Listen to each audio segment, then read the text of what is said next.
안녕하세요. 한국사회이해과정 시간입니다.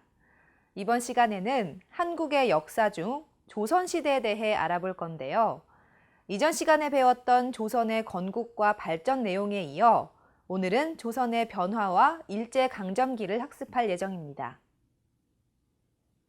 여러분이 한국에 대해 배우면서 꼭 알아둬야 할 내용이 있는데요. 1910년, 한국은 일본의 주권을 빼앗겼습니다. 주권이란 국가의 의사를 최종적으로 결정하는 권력을 뜻하는데요. 당시 일본은 한국인의 땅과 물자를 빼앗았고 이에 반대하는 사람들을 억압했습니다. 하지만 1919년 3월 1일 전 세계가 놀랄 만큼 큰 저항운동이 일어났는데요. 이것이 바로 3.1 독립운동입니다. 이 운동에는 전국적으로 학생, 종교인, 농민 등 다양한 사람들이 참여했는데요. 3.1 독립운동은 폭력을 쓰지 않고 한국의 독립에 대한 의지와 힘을 전 세계에 알린 중요한 사건입니다. 이 사건은 앞으로 배울 내용과 관련이 있는데요. 바로 조선이 대한제국으로 국가의 명칭을 바꾸고 일본의 억압을 받게 됐기 때문입니다. 저와 함께 하나씩 차근차근 배워볼까요?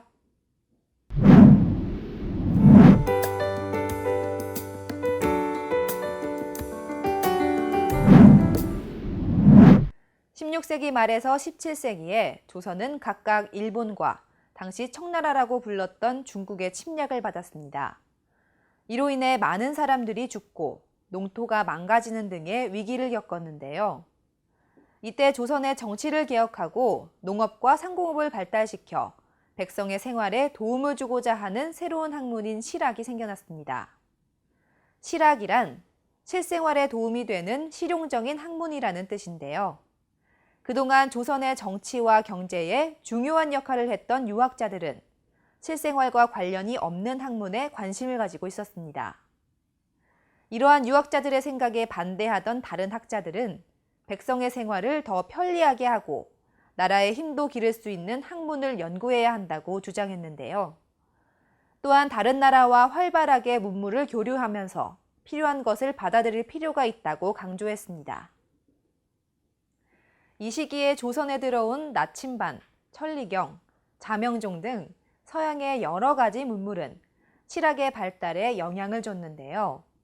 실학자들은 사회를 바꾸기 위해 정치, 경제, 사회 등 여러 분야에 걸쳐 변화를 주장했습니다. 특히 대표적인 실학자인 정약용은 농사짓는 땅은 농민이 가져야 한다고 주장했고 과학기술과 상공업 발달에도 많은 관심을 보였습니다. 한편 19세기 말 미국, 프랑스 등 여러 나라가 조선과 교류할 것을 요구했는데요. 하지만 고종의 아버지이자 조선의 정치를 담당하던 흥선대원군은 서양의 어느 나라와도 교류하지 않는 배회 정책을 실시했습니다. 뿐만 아니라 전국에 척화비를 세워 이러한 의지를 알리기도 했는데요. 척화비란 서양 사람들을 경계하고 거부하기 위해 조선 각지에 세운 비석을 말합니다. 척화비가 어떻게 생겼고 비석에는 어떤 글을 새겼는지 함께 보실까요? 척화비를 보기 위해 찾아간 곳은 국립중앙박물관. 이곳에는 흥선대원군이 전국 200여 개 지역에 세운 척화비 중 한 점을 전시하고 있는데요. 척화비에는 다음과 같은 문구가 적혀 있다고 합니다. 서양 오랑캐가 침입하는 데 싸우지 않으면 화해를 하는 것이니 화해를 주장하면 나라를 파는 것이 된다. 우리의 만대 자손에게 경고하노라. 경인년에 짓고 신민년에 세우다. 흥선대원군은 척화비를 세움으로써 쇄국정책을 펼쳤는데요. 이를 통해 조선의 주권을 지킬 수 있었지만 일본이나 중국에 비해 늦게 서양의 문물들을 받아들여 나라의 발전이 늦어지게 한 측면도 있습니다.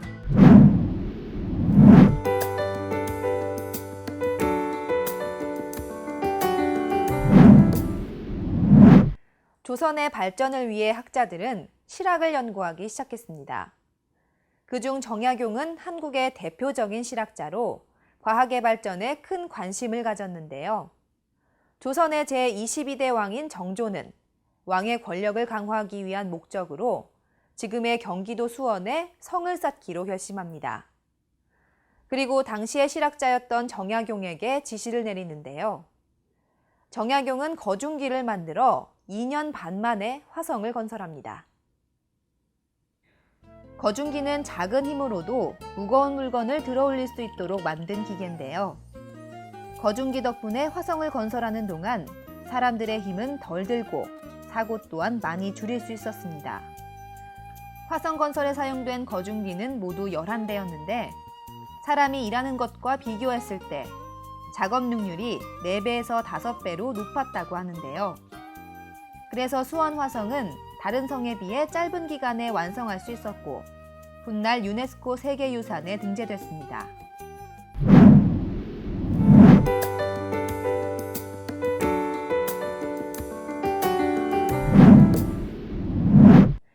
(19세기) 말 제26대 왕인 고종은 나라의 이름을 조선에서 대한제국으로 고치고 대한제국의 제1대 황제가 돼 여러 가지 개혁을 추진합니다.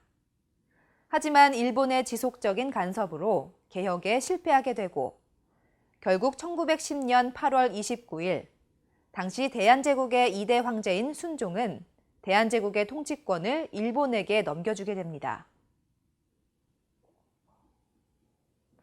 한국을 점령한 일본은 강압적인 통치 정책을 실시했는데요. 일본의 식민 지배에 반대하는 사람들을 억압하고 감옥에 가두는 것은 물론 일본의 이익을 위해 쌀과 자원을 빼앗았습니다. 또한 제2차 세계대전이 일어나자 한국 사람들을 강제로 군대로 끌고 갔는데요. 심지어 일부 한국 여성들은 일본군의 위안부로 끌려가는 고통을 겪기도 했습니다. 일본군들은 전쟁에서 패배한 이후 위안부들을 죽이거나 아무런 대책 없이 먼 타국 땅에 그대로 남겨두고 돌아갔는데요. 피해 여성들은 일본 패전 후 혼자 힘으로 살아남거나 고향에 돌아올 방법을 찾아야 했습니다. 하지만 그들은 돌아갈 방법을 구하지 못해서 고향에 돌아갈 면목이 없어서 등의 이유로 다른 나라에 눌러앉는 경우도 많았는데요. 살아남은 피해자들은 한국으로 돌아와 심각한 육체적, 정신적 후유증으로 끊임없이 고통받았습니다. 위안부로 생활하는 동안 구타 및 가혹행위로 인한 상처, 불임, 성병 등 일본군 위안부 피해로 인한 직접적인 후유증이 오랜 시간 피해자들을 괴롭혔습니다. 10대, 20대 처녀였던 위안부 피해 여성들은 이제 8, 90대의 할머니가 됐는데요. 1992년 1월 8일 위안부 피해자들 234명이 일본 대사관 앞에서 일본 정부에 항의하는 수요 집회가 시작된 이후 2014년 8월 현재 살아있는 위안부 할머니들은 55명으로 줄었습니다. 또한 이미 세상을 뜬 피해자들과 아직 남아있는 할머니들을 위로하는 의미에서 평화비 소녀상이 세워졌습니다. 평화비 소녀상은 미국에도 세워졌는데요. 2010년 미국 뉴저지주에 세워진 위안부 기림비를 시작으로 2013년 7월 캘리포니아주 글렌데일시 중앙공원에 세워진 위안부 소녀상까지 미국 5곳의 위안부 기림비와 소녀상이 놓여 있습니다. 특히 캘리포니아주 글렌데일시는 매년 7월 31일 일본군 위안부의 날로 지정하는 등 위안부 문제에 관심을 기울여 왔는데요. 이처럼 위안부는 한국과 일본만의 문제가 아니라 인권 차원에서 전 세계의 관심을 받아야 한다는 것을 보여주고 있습니다. 서울 광화문의 일본 대사관 맞은편에는 평화비 소녀상이 세워져 있습니다. 동글동글한 얼굴과 굳은 표정의 얼굴은 1920년에서 1940년대 조선시대 소녀를 표현했는데요. 단호하면서 굳은 의지가 엿보입니다. 소녀의 뜯겨진 머리카락은 일본에 의해 고향과 단절돼 있음을 표현했는데요. 어깨 위의 작은 새는 세상을 뜬 위안부 피해자인 할머니들과 현재의 우리를 이어주는 매개체 역할을 합니다.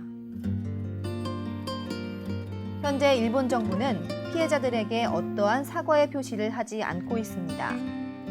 심지어 평화비 소녀상 설치를 반대하고 한국 정부를 지속적으로 압박하고 있는데요. 소녀상에 꼭 쥔 두 손은 이러한 일본 정부의 행동에 분노를 느낀 것을 표현하고 있습니다. 발꿈치가 들린 맨발은 고향에 돌아와도 편히 지내지 못한 할머니들의 마음을 담았는데요. 또한 소녀상 뒤의 할머니 모양의 그림자는 현재 남아있는 할머니들의 원망과 한을 표현했습니다. 소녀상 옆에 놓인 텅 빈 의자는 세상을 뜬 할머니들의 빈자리이자 지금 우리가 이 소녀와 함께 앉아 공감할 수 있는 공간을 의미합니다. 일제강점기에 나라의 주권을 되찾으려는 독립운동은 끊임없이 일어났는데요. 1919년 3.1 독립운동에 수백만 명의 사람들이 참여해 독립을 요구했는데요. 이것을 계기로 독립운동가들은 중국 상하이에 대한민국 임시정부를 세우고 한국이 독립국가라는 것을 전 세계에 알려나갔습니다. 또한 일본의 총리였던 이토 히로부미를 죽이고 사형당한 안중근, 일본 고위 간부에게 폭탄을 던지고 순국한 윤봉길 등 중국 만주지방을 중심으로 많은 독립군이 일본군을 상대로 무장투쟁을 벌였는데요. 국내에서는 언론, 교육, 경제활동을 통해 민족의 실력을 키우려 노력했습니다. 특히 일본은 한국 사람들이 한국말을 사용하지 못하도록 했는데요. 이러한 상황 속에서도 주시경 선생은 한국 고유의 문자인 한글 연구를 꾸준히 하며 민족의 정신을 지켜냈습니다. 이처럼 국내외에서 계속된 독립운동은 한국이 독립하는 데 도움을 줬는데요. 그리고 마침내 1945년 8월 15일, 한국은 일본의 지배에서 벗어나 잃었던 국권을 되찾게 됐습니다. 그로부터 3년 뒤 1948년 8월 15일에는 대한민국이 건국돼 오늘에 이르고 있습니다.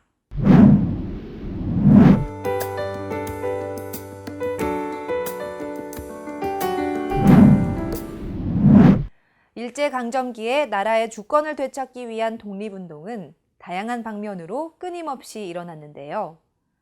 그중 국민들이 돈을 모아 일본에 진 나라들의 빚을 갚아 국권을 되찾으려 한 것이 국채보상운동입니다. 1907년 대구에서 시작한 국채보상운동은 전국으로 퍼져나갔는데요. 이 운동은 지식인뿐만 아니라 여성들과 유학생, 그리고 노동자 등 다양한 계층의 사람들이 적극적으로 참여했습니다. 여성들은 반찬값을 아끼거나 반지, 목걸이, 귀고리를 팔아 모금에 참여했는데요. 또한 담배를 피우지 않고 돈을 모아 모금에 참여하는 사람들도 많았습니다. 국채보상운동은 나라의 독립을 바라는 사람들이 스스로 참여한 것으로 일본의 경제적 침략에 맞서 국권을 회복하려는 의지를 보여준 것으로 평가받고 있습니다. 지금까지 한국의 역사 중 조선시대의 변화와 일제강점기에 대해 알아봤는데요. 배운 내용을 정리하면서 복습하는 시간을 가져볼까요?